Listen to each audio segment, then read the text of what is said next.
Welcome back, everybody. This is Family Time 239. We're talking about our social circles. This ties in closely with teams. We talked about that a few weeks ago about the teams in our life, the people who support us. And that's certainly a part of our social circles. But we always kind of want to loop back to these things as we kind of just scratch the surface, and I want you to kind of keep revisiting and rethinking. The old saying, I know I've said this before, I think I said it in the Teams video too, but this is the old saying that you are the average of the 5 people you spend the most time with. And I think that's largely true. We tend to pick up some of the traits of the people that we're around, and that can be a really powerful thing, both for the positive or potentially the negative. In the best cases, we're around people with similar values to us, people who even challenge us in the right ways and elevate us, help us be better, help us be more the person we want to be. In the worst cases, people we're around hold us back. And that's kind of what I want to talk about a little bit this week, because that can be a really difficult thing, and it's a really difficult time in middle school, high school, where friendship groups are really important. That's always the case. Like, our social circles are always an important part of our life. But sometimes there's this, we've talked about, like, that need for belonging. Everybody has that. And we want to fit in, and we want to have a group of friends. And sometimes we're willing to make concessions, even when maybe a friendship group isn't serving us, isn't really working in our best interest. And that can be a really, really difficult thing. And I worry a little bit in the current sort of like social media, create your brand, influencer model of life that a lot of people operate in, that we don't always necessarily surround ourselves with the people who are feeding us in the right ways, especially when a lot of our interactions are like digital interactions, where maybe we have people we interact with through social media and stuff. And that's certainly not by itself, it's not inherently a bad thing. And it's not even a bad thing to be an influencer on social media and stuff. Like, that is a viable way of making money now. I know people who do that professionally at this point, and it's interesting, and those people are good people, but it's important to make sure that the people that we're interacting with are building us up. And I do think it's important to still have these one-on-one, like, close personal relationships where we're actually talking to people face to face, interacting with people in the real world. I think there's a lot of benefit to that. And it's important for us to surround ourselves with people who help us be who we want to be. You can use social circles in a lot of different ways, and that is one of the cool things about, like, social media now, right? Like, if you want to accomplish something in your life, a career thing, whatever, you can find people who've done it. You can find clear pathways to follow. And you may even be able to connect with those people and utilize some of the resources that they have available, or some of the same resources they use. Like, that information is there. It's easier than ever before to find pathways and to connect with people, at least on a surface level. But I think sometimes as we have all these surface level connections, it gets harder to connect with people on a deeper, more meaningful level.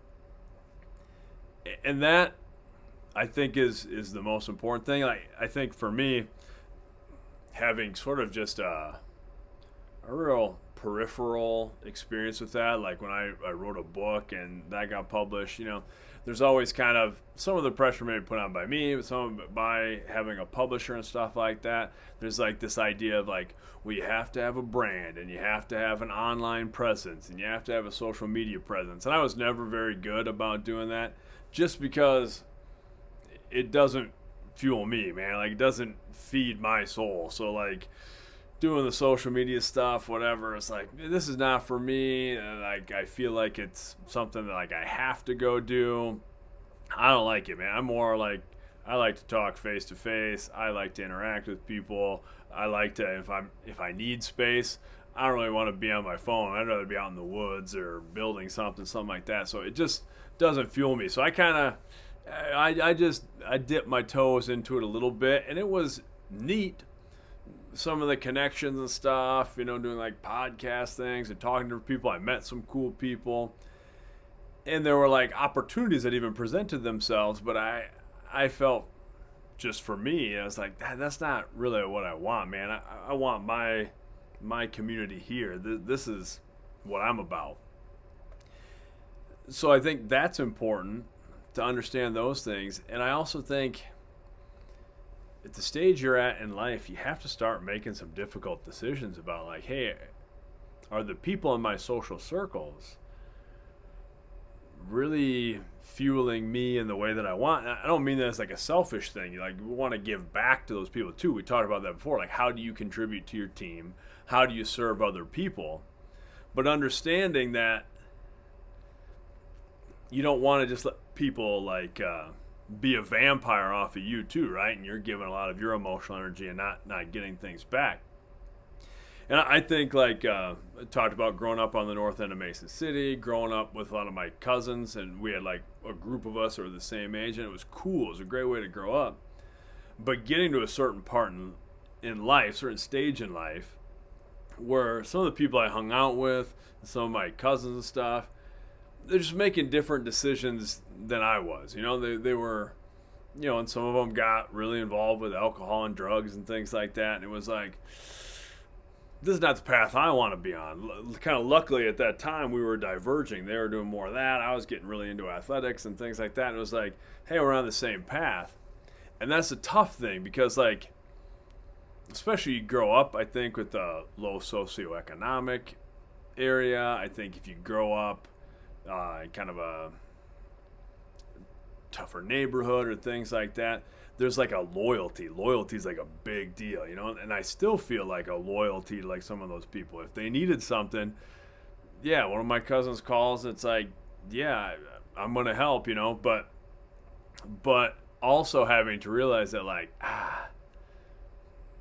this is not where I want to be going. So you have to kind of like separate that. And a way that I heard it put that I think was really good is, like, you got to kind of think of it like a diet, like for food, right?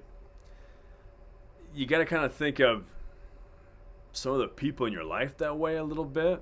Like, there may be some people in your life who are so toxic and you want to try to help them, but it just seems to be, the juice isn't worth the squeeze. They don't want to have any investment in it. It's taking all of your time and energy and putting you in a difficult situation. Those things may need to be cut out. There's certain things, like with your diet, that you should maybe just cut out altogether. Like, I don't touch this stuff. Done with it. There may be other people that you can more just manage a little bit. It's like, probably not good if you're eating like ice cream and chocolate chip cookies every single day. But once in a while, it's probably not going to derail most people. You can have a bowl of ice cream here and there. You got to do that with some people in your social circle too, where it's like, I enjoy this person, but I have realized if I spend a lot of time with them, maybe I start making some decisions that aren't the best thing. So I got to kind of put this person on like a diet a little bit. So that's not like a negative thing, but I think sometimes if we cut out things in our lives, right? A lot of times we just want to be additive with everything. What's the next thing I can add to bring me closer to who I want to be to what I do? Sometimes it's about taking things away and leaving space for those other things to come in, those positive influences. So I just want you to take a little account of your social circle. I mean, kind of literally think about, like, who are the 5 people that maybe you're spending the most time with, and think about, like, all right, are those people really bringing me in the direction that I want to go, and like, are there some things that I should manage a little bit better here? All right, until next time, much love.